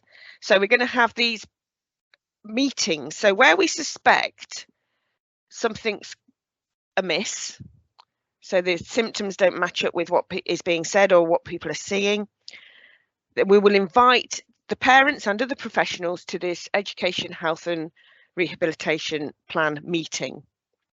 If they refuse to come, that will raise the concerns as to why. If they come, then we'll work with the parents, to parent care or whatever, to try to resolve this situation. So that's kind of the difference in the way we're going to deal with FII. He also did say that true FII where parents are deliberately harming children is quite rare, but we get kind of a mixture of other stuff below that, where actually with a bit of support, parents will be able to, or carers will be able to manage the situations, the symptoms, the child, what they think they're doing is right quite often. So we've had a recent situation where a father was feeding his child his special diet, because he had his special diet because that was good for him. So he was feeding his child his special diet, but the child was failing to thrive because it didn't have all of the nourishment that the child needed.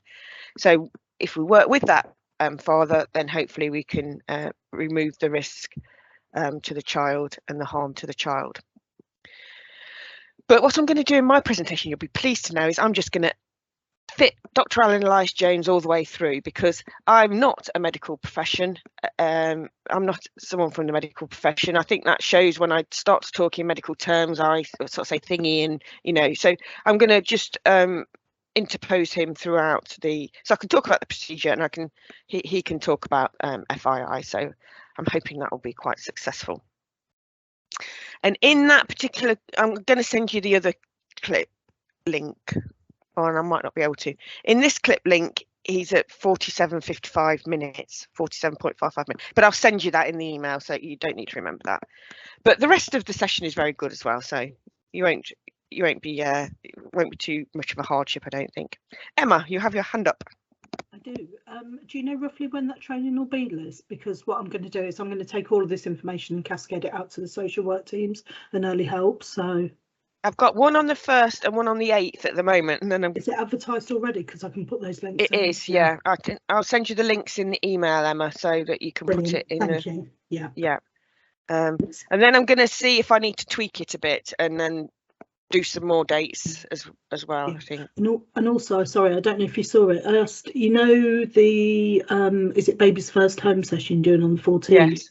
Safeguarding unit. We've got our service away day then, and there'd be so many people who'd be interested in knowing about that. Are you running another session? Well, I think we possibly will. Yes, I think we'll record it anyway. Yeah. Or it might. I was thinking, because Kate's doing a repeat. We're doing regular service away days, so I don't know if it would be something maybe you could come to us. Yeah, maybe later on, but yeah. But there's another session. I think a lot of people from Safeguarding Unit want to go, particularly the conference chairs. Oh, I didn't realise it was. Yeah, no, it'd be good for them to be there, really. Sorry, this is getting really into the nuts and bolts of our diaries, but I'll talk to you about it at another point. But I was thinking it, because all the conference chairs will be there. It will be a good one. But anyway. I mean, I think if she'll do it again, we probably would repeat it again. We did this modern slavery one, we repeated twice, and it was quite a good way of doing it, I think. I'll send you an email about that separately. Is that all right? Sorry, apologies. Yeah. No, it's well, I mean, that's the point. We want learning to be shared, don't we? So the best way of doing it, we need to talk about. Yeah, we want to hit the most people. I think perhaps a lot of you might have come to the modern slavery neglect learning from reviews we did. I don't know if you did or didn't. We recorded this the second time, but unfortunately it didn't work properly, which was quite annoying. But child O, so this was a situation where there was organised crime. The police were watching the house. They were watching the house for 2 or 3 months. They then did a police swoop and arrested the dad and stepmum, and they found a child in there. They'd been watching the house. They didn't know that child was there. So that child hadn't been out the house while they were watching it. Father and stepmother were arrested at that point, so they were looking to see where she could go, who she could live with. Stepmother was released, and they were thinking about whether she could live with the stepmother, because the stepmother really wanted this child. But what they realised was that there was a lot of criminality in that house. It was an organised crime swoop.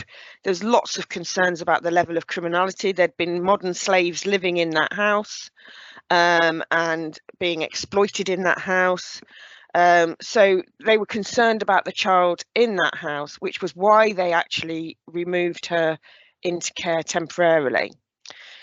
When children come into care temporarily, or come into care at all, in fact, there is a medical that's done. So the baseline medical was done, looked after children medical, whatever they're called, and what they found from that medical was that this child had global developmental delay. which I didn't actually know what that meant. So people who come from a nursing background, and probably people who've been frontline social workers, will know what that means. But she couldn't chew because she hadn't been weaned. She didn't walk standing up properly a lot of the time. She didn't respond to people talking. With the foster carer, she displayed some very strange behaviours, sort of getting out of her buggy and running across, walking across a park and hanging onto a man's leg, just clinging onto a very big man's leg who she didn't know. So very, very strange. She was really underweight, undernourished. And actually we were quite surprised that we hadn't come across her before. So the circumstances of this were that she actually was born in an ambulance outside of a house in Leicester City. The mother was from a different country. She was spoken to in a different language by interpreters when she got to the hospital. She was asked why the baby hadn't been registered with a GP, and that was because she'd only just arrived in England and the baby was early. So she gave reasonable explanations as to why that happened. There was a referral made into social care. Social care followed up that referral. This is during COVID. They rang the house and they spoke to Dad. Dad could speak English. He said, yes, we've registered with a GP. We've got the cot. We've got everything. Everything's great. It's fine and dandy. So she went on to the Universal Health Service route. There were quite a lot of health appointments. There's the milestone appointments, checks. They attended all of those, sometimes online, sometimes in person. Dad, so we know dads don't get involved. Dad was very involved. He was quite often the person who was at the medical appointment, which was great because he could speak English. And Dad, there was a loving relationship witnessed between Dad and the baby that was mentioned, because I think we like it when dads are responsible and take that responsibility for babies. Anyway, so it turns out that's not really what was happening. She was living with the dogs. One of the slaves was helping to look after her. We think her sort of clinging to men is because when she was sort of taken out, that's when she did have positive interactions. So it was quite a difficult case, very, very complex. But when they went into the house, it was a lovely house. She was well dressed, but she'd got layers of clothes on to hide the fact that she was underweight. And so we need to think about how we work with modern slavery. And this is just a little bit, couple of slides from that, there's more than two, but from that session that we did. But where there's modern slavery, we're now saying you always need to think about neglect, and you always need to have that lens of modern slavery, because that disguised compliance is that if they're involved in organised crime, modern slavery is organised crime, where they're lying every day to make their money, the presence of a child doesn't necessarily mean that that's a loving family situation. That child can also be seen as just a commodity, something that they can make money from, and we still don't know what the intentions were for this child. We also, once they started to look into it with the police and social care, they realised that the dad actually wasn't the dad. He was on the birth certificate, so very cleverly had put himself on the birth certificate, but he wasn't the natural father. The natural mum had gone back to her country of origin very soon after having the baby, so we believe that she was trafficked to have that baby. And stepmum is also somebody who's involved in organised crime. Both the stepmum and the dad, I'm going to call them that, it's easier, from big families involved in organised crime across Europe and reaching as far as Canada.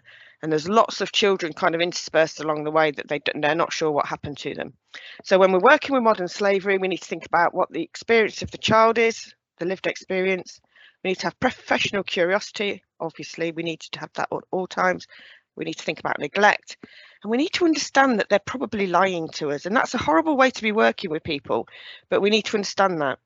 And also we need to think about what we think about family units. So I think because we saw a dad, a very loving, nurturing dad to the outside, we thought that was a nice, we engaged with him. He was quite a charming man, I believe, when he was chatting away.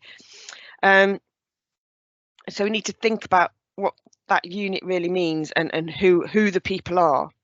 So assumptions were made about the family and caregivers, because we did look to, like I say, to perhaps return the child to stepmom until we realised the situation. Layers of clothes, house was clean and tidy, really nice house, nice area, nice cars. And when the police deliver this, he talks about the lies, constantly lying to cover up everything.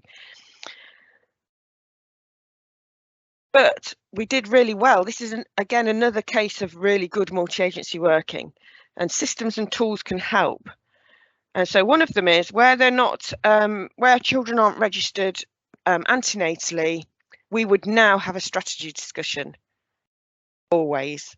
Now, we don't think in this particular situation that would have probably made any difference, because the strategy discussion, we think, because the mum would have played along and said, yes, here's the dad, and it would have gone that way, but we don't know that, obviously. So that would happen. We're talking about child protection medicals as a really good way of having this baseline knowledge about health. So what we did originally when we were first looking at the situation, when the arrests first happened, was we were asking health about what their records said, and of course their records were good and up to date, but the last record was about a year old. She was just coming up to her 2-year check. So we need to think about how that information, what that information says, because also we rely on parents a lot, don't we, when the children are little, and health professionals don't know when mum changed into stepmum. But I also, how would we know that if somebody appears with, it was a practice with lots of different doctors, they didn't see the same doctor twice? How would you know? If somebody comes in and says, I'm here with my baby, and the baby's on the system, and they're checking about the baby. So we need to think about this all the time, which I know it can be really difficult in some agencies. But what they're saying is, let's take names of people. So don't just put mum, let's put their name. But a child protection medical is a good, important baseline to understand child's development. So where we do have any concerns, we should probably opt for a child protection medical. We've got the neglect toolkit, which has been revised recently, actually to include adolescents. We've got 2 live PDF tools. One is about resistant behaviour, which includes disguised compliance. And the other one is about professional curiosity, which obviously encourages us to be professionally curious. And what we acknowledge in that is that quite often it's about confidence, and it's about good leadership. So it's sometimes about the manager saying, well, have you checked that out, or how do you know that, or what makes you think that, and getting workers to think more broadly, rather than just saying, okay, that's fine, okay, Jackie, you did say you had to go, thank you. So, and in both of those live PDFs, there's they're across adults and children's, they've been done, but there's case scenarios for you to work on. But they're meant to be tools, so they're meant to be for you to use with your teams or for yourself, and to think of scenarios and to think how you'd respond. So they're part of a new range that we're doing, where we're having building confidence in practice. So they're 2 sort of live PDFs to build confidence in practice. And we're currently working as well on a resource for managers around professional curiosity, which says just that if you're a manager, you have to try and build that professional curiosity in your team by giving your workers confidence and by asking them to go and explore. You don't have to do the work yourself. You can ask your worker in that case to do that work, where it's appropriate. And then communication. So we relied heavily on the man in this situation because he could speak English.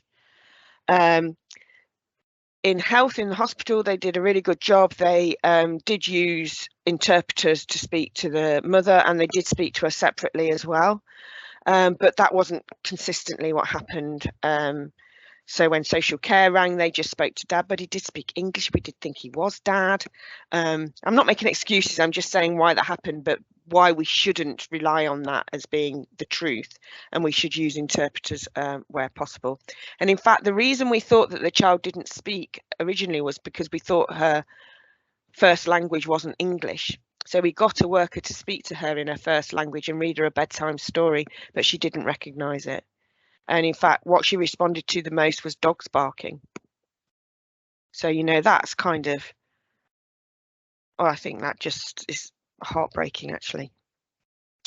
Anyway, she's doing really well now, just for information. So we need to make sure that we use interpreters consistently. And in fact, the police talked about using, you know, Google Translate if you need to, if you're out and about. So to kind of use what tools are available to you, but obviously if you've got a planned meeting or if you can get hold of an interpreter, to use that resource. Okay, the other thing we've got locally coming out of reviews is child sexual abuse. So we've got 3 reviews locally, 3 different care placements where sexual abuse has not been identified or recognised over a period of time. I think one's a foster placement, one's an independent foster placement, and one's a kinship care placement, I believe. And the learning that's coming from these, so these are all kind of in progress, is that professional curiosity wasn't there, didn't happen, because assumptions were made. So these were settled placements. So, and I think, you know, when you're busy and you're working and stuff, you think, okay, that one's okay, I'll go to this one that's causing me lots of problems. The assessment of carers in one of them was perhaps not robust enough, and that links to the support and matching. The voice of the child wasn't heard. And again, we've got situations where that child was spoken to in front of the carer. So they've been brought into care because of situations that are happening elsewhere, but we've assumed that then that care placement is a safe place, which I can understand why that was assumed, but we still need to have those conversations separately with children and young people. Relationships weren't built with those children.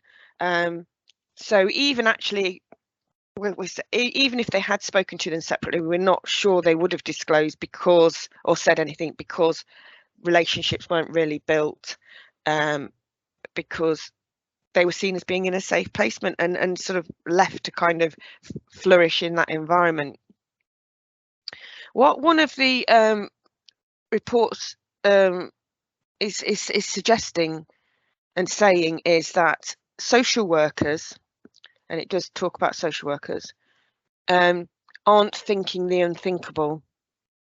So then they're almost not seeing it because they don't believe it would be there, because these are foster carers, these are people that we trust, or kinship carers, and so we don't believe it to be there. So they're not thinking the unthinkable.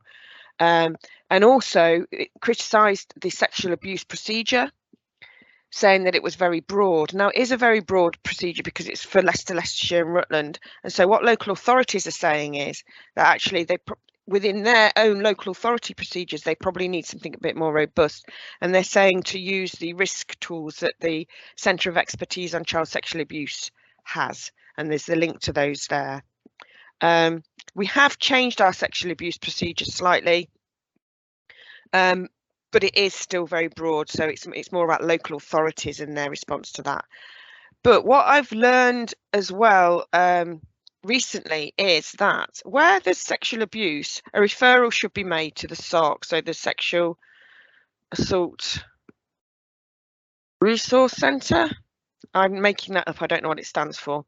But basically they do the medicals, but they also support children who've been sexually abused, and adults as well. But this is the specific children's part of it. There's one in, it's run by Nottingham hospitals for the East Midlands, and there's one in Northamptonshire that is quite often accessed by children in Leicestershire. The person who runs that centre has come to the partnership and said, in the first quarter of this year, we had 8 referrals. Equivalent referrals in Derbyshire and Nottinghamshire were between 40 and 50. So we think there's an underreporting. We know there's an underreporting anyway, so we think that people aren't possibly following the procedure that says that you should inform the SARC. The SARC should then be invited to the strategy meeting. They've been invited from December to April.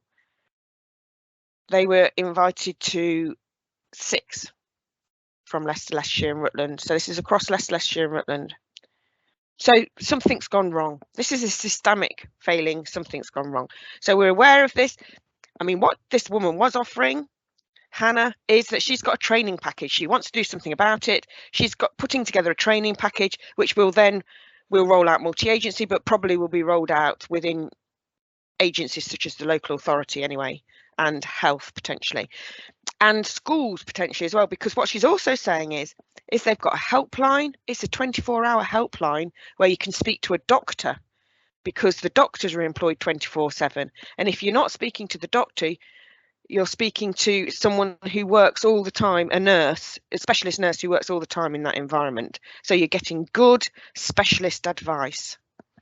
And they offer lots of different services as well as the medical. So they will keep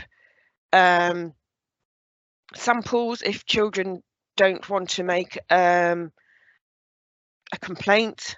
For if they want, so this is young people perhaps who might self-refer because they take self-referrals and don't want to make a complaint, so that they can make it later if so they've got DNA samples. They do that for adults, they do that for children too. Perhaps they do that as well if there's not enough evidence. I think if there's samples there would be, but you know, they offer lots of services. So coming is a training package from the SARCs saying what they do, how you access them, and this should be rolled out hopefully quite soon. And since it's been raised in the partnerships, I keep getting people saying, okay Liz, can you tell me the dates of this? And I don't know it yet, so as soon as I know it, I'll let people know so that that can be shared out as well. So that's coming. But we have got an issue. I mean, sexual abuse is underreported anyway, so we know a lot of people don't disclose sexual abuse until they're adults anyway. We know that, but where we're missing it, we perhaps need to get a little bit tighter and try and work that better. And then, so now we're coming on to national reviews. Excuse me. So you've probably seen both of these. So the national review into the murders of Arthur Lavinia Hughes and Star Hobson, and the independent review of children's social care by Josh McAllister. So I'll go through Arthur and Star. So again, this is a child safeguarding practice review type of format. So they're not looking at who did what wrong. They're looking at why it went wrong. What's the learning? And what the conclusions were with Arthur were that professionals had a limited understanding of what life was like for Arthur. There was no trusted relationship with professionals. They didn't hear Arthur's voice.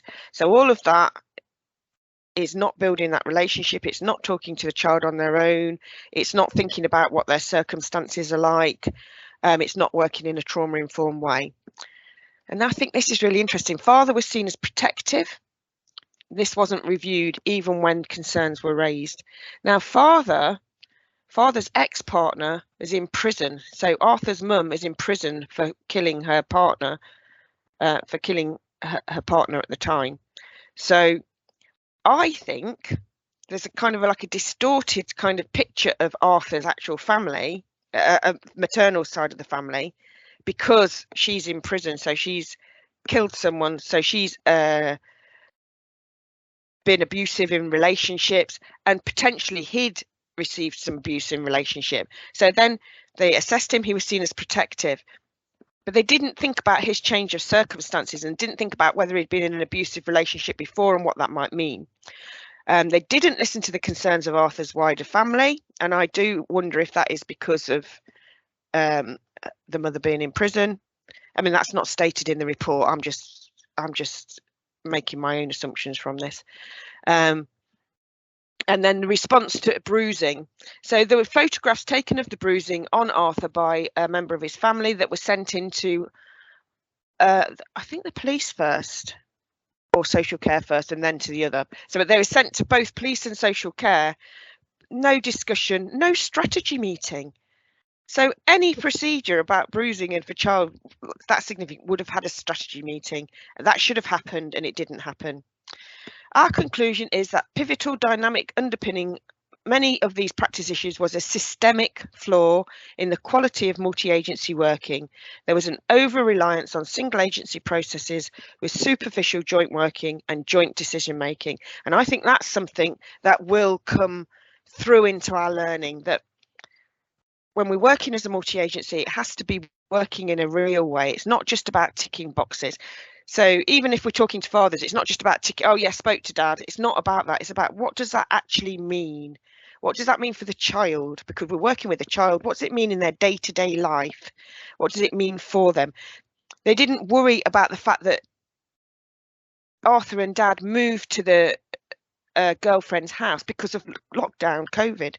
So they moved because of that. They didn't think about the impact that would have on him, and if it would make any difference to his living arrangements. They didn't consider that dad's ability to be protective might have changed. So none of this was considered, and it was all during lockdown. And actually, when I read the report, I do think it's quite a well-written report. It doesn't really, it doesn't apportion blame. You don't feel blame. I just felt they were very new social workers and new police officers, and I'm not saying that's an excuse for what happened, but you know, they're saying it's systemic. So the leadership and the strategic people weren't sort of talking to each other in a multi-agency way as they should have done, and that was kind of allowed to happen. So really tragic. And you see this mirrored as well in Star. So limited understanding of what life was like for her, constant moves, and we know people move a lot when they're trying to avoid statutory services. Decision making at the front door was flawed, so a more thorough assessment was warranted. So they went for early help assessment, who said, yeah, it's all okay. They didn't think there was anything more there. They didn't look at the family dynamics or the relationship, and they dismissed how Star was being treated. They didn't listen to concerns of Star's wider family, and they'd actually lived with great grandmother Star and her mum, but then they'd gone back to living with the mum's partner, and this was a single-sex relationship, and we think that perhaps it's rumoured that the family were being homophobic about the single-sex relationship, so maybe that's why they weren't listened to. So again, that's not mentioned in the report, but I think I've heard it in different interviews that I've seen. But the partner was a perpetrator of domestic abuse, and was a known perpetrator of domestic abuse. That wasn't considered. The impact on mum wasn't considered. It wasn't considered that mum might need to speak to them separately or on her own, and they didn't see Star, and they didn't think about the impact on Star. And they're very damning about Bradford, actually, and assessments not fit for purpose, no triangulation of information, lack of formal multi-agency processes, children's social care in turmoil. This was 2020, which impeded quality decision making. So definitely part of the situation at the time impacted. And I think I remember when Leicester City got their needs improvement from Ofsted, they talked about the situation in children's social care at the time, that, you know, a set of circumstances had come together to make the system not function appropriately. And then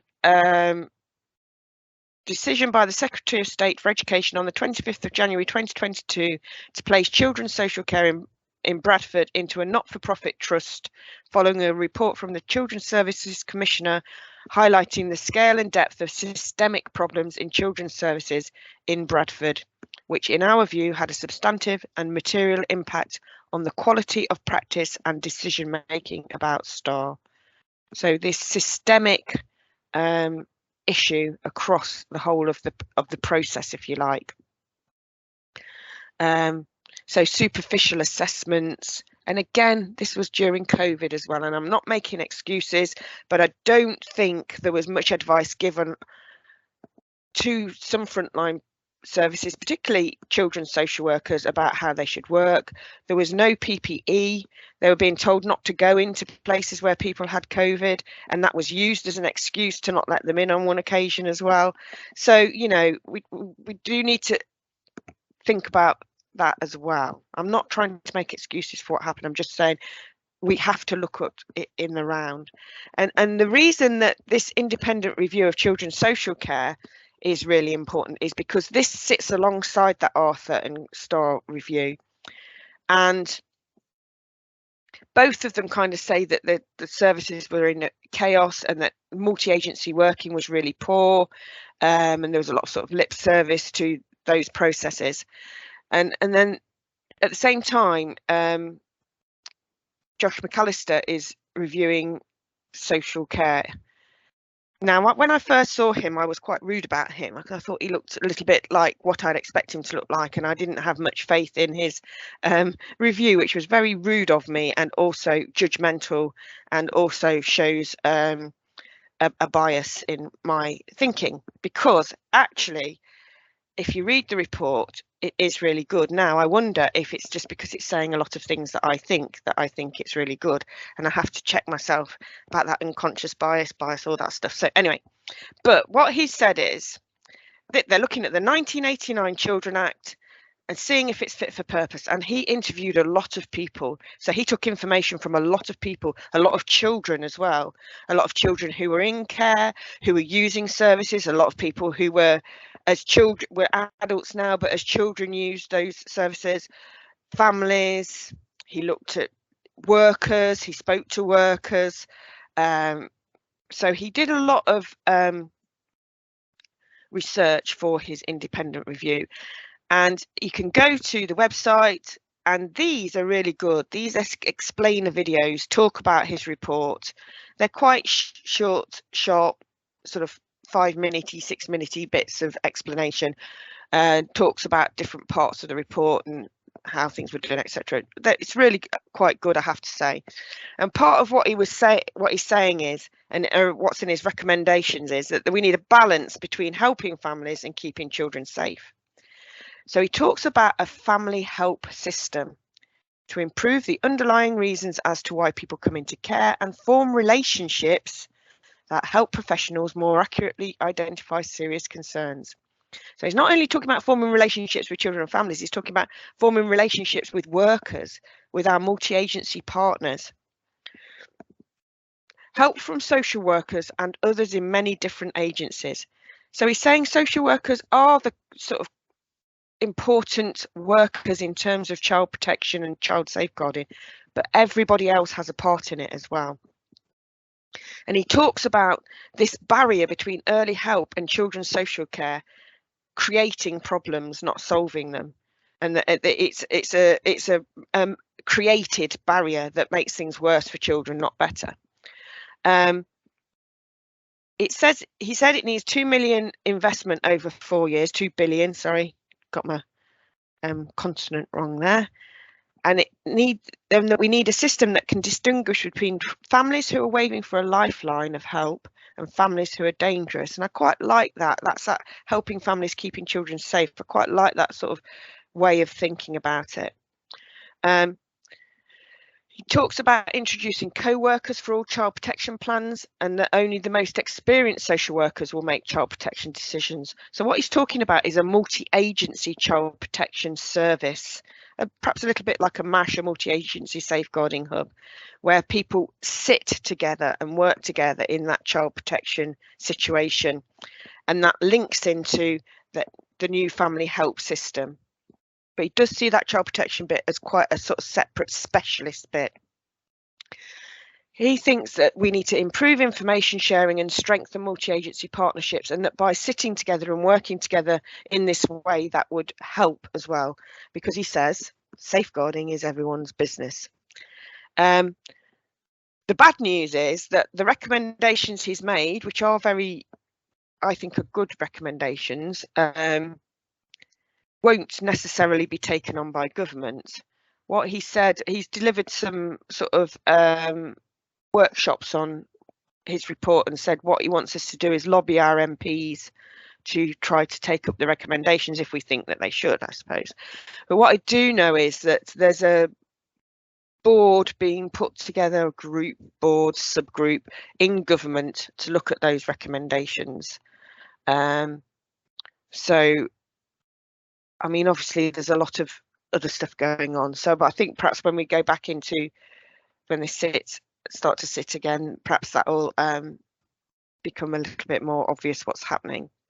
So that's the situation now. I mean, this would be a massive change. What he also says, interestingly, is that Section 17 isn't being used how it was meant to be used in the 1989 Act. He said that Section 17, which is the Children in Need part of the Children Act 1989, is the threshold's too high. That was meant to be the early help part of that act. It was meant to be used for more children, more families at an earlier stage.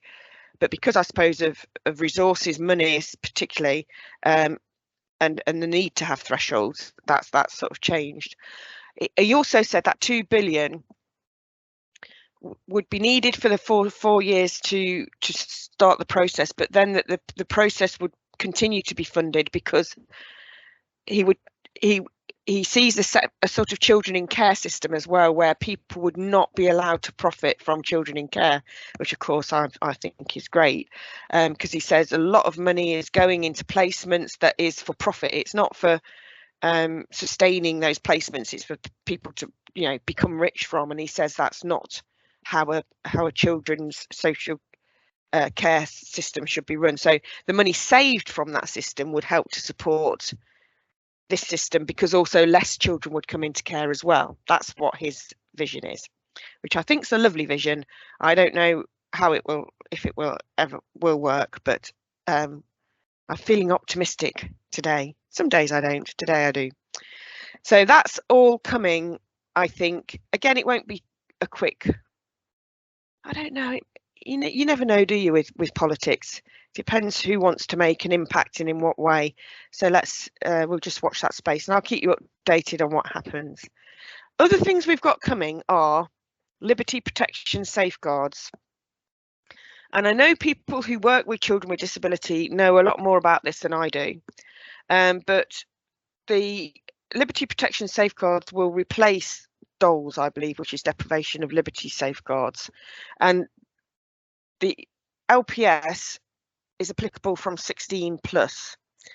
And to kind of use LPS, you need to understand the Mental Capacity Act, because it's based on the ability to make the decision as to whether somebody has capacity.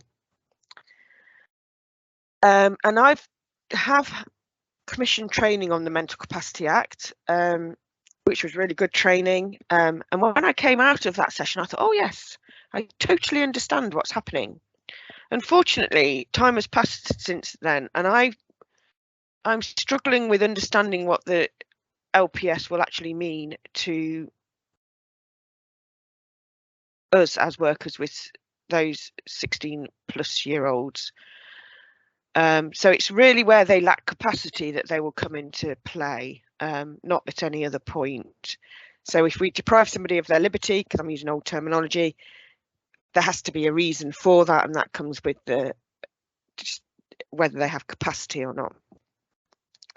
But what did come out of that training I did on the Mental Capacity Act was that actually we always defer to parental responsibility for 16 plus, whereas really we should use the Mental Capacity Act, because at that point in time, if they have capacity, they're capable of making, children and young people are capable of making decisions for themselves, and so we shouldn't necessarily defer to the parent, we should listen to them. but I know that people in schools would say we would always talk to the parents and until they leave the school type of thing, unless they've turned 18. Sharon, you had your hand up. You've got your hand up, sorry.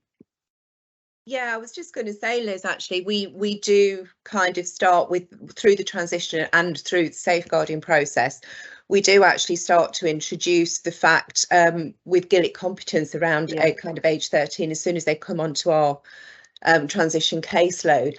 And actually we do assess capacity, and if somebody at 16 has got capacity to make a decision about whether they come into the hospice or not, we won't admit them if they say they don't want to be there. So Right. even if parents are bringing them, because actually legally they are old enough to make that decision. Where it is slightly different is if young people between 16 and 18 haven't got capacity, then parental responsibility still stands. But actually at the moment, once they get to 18, that's where the deprivation of liberties comes in, and that's going to be the change with the LPS. That's going to be a real, and we kind of anticipate that there is going to be a lot of family anxiety around that, because at the moment the deprivation of liberties just applies to the setting, whereas when it's going to be liberty protection safeguard, it's going to be at home. Yeah, so for us organisationally it'll be easier, but actually we think that families are going to be quite anxious about that process applying at home. So we're kind of anticipating putting together some information for families around that. But yeah, at the moment, and it does sound better than deprivation of liberties, doesn't it? It does, yeah. Obviously, when that came in too, families were fairly anxious about that. But yeah, at the moment, it's around assessing capacity for whether that young person understands why they're coming into us, whether they can make that decision or not. And if they can't, then we would look at putting in a request for authorisation, even though parents are saying it's okay because they can no longer consent at 18. So yeah. I'm kind of hoping it's going to bring things in line, because the Mental Capacity Act does start at 16, you know, so there is that disparity. And actually the between 16 and 18, there's a bit of a grey area, which hopefully it will help to address a little bit, I think. Oh, that's really helpful, thank you. So I think people who use it or know it and understand this area are able to explain it really well, so that's really helpful, thank you. I do think it will cause anxiety, like you say, across the piece, and I've actually been to some learning on it from, and it was a really good session. I know it was a really good session because everybody told me it was, but I still came away not really understanding it. And I think it was because it was sort of saying this is the difference between liberty protection safeguards and doles, but I don't really know what doles is, so I think that was why it was probably too high a level. So I'm going to be looking for somebody to deliver, because LPS I think now isn't going to be introduced till perhaps next year now. You might know that better. I think they're saying April 23 at the moment, but it's been put back since October 2019, so it's not a definite, I don't think, but no. I think that's what they're aiming for. So once we know when it is more definite, we'll get some training from somebody who knows what they're talking about, which will be better than training from me, I can assure you, in no uncertain terms.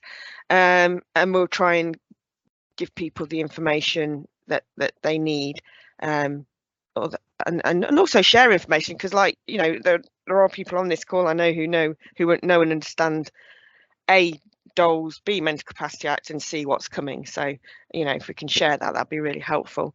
But it will have quite a big impact, I think, perhaps on health as well, health, homes, children with disabilities, lots of different situations.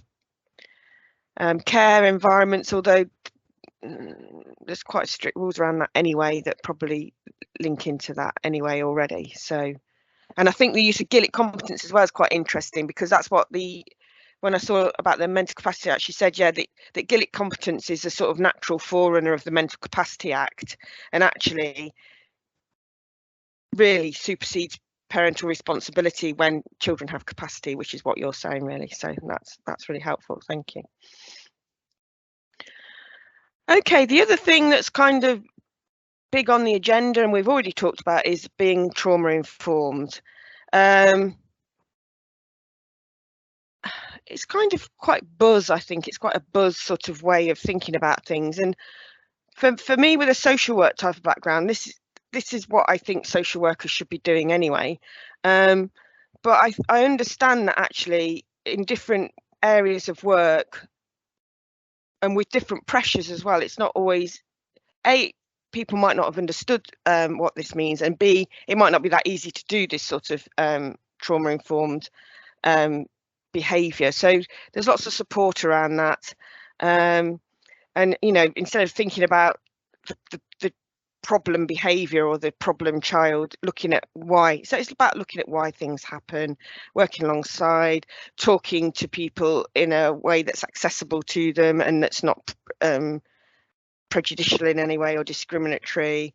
So those sorts of ways of speaking and being sensitive to people's unique lived experiences fosters trust and creates an environment conducive to effective support. And it is that, isn't it? It's about building those relationships when we're working with children, young people and their families. Okay, now this is the last bit. We have reviewed the Safeguarding Children Competency Framework.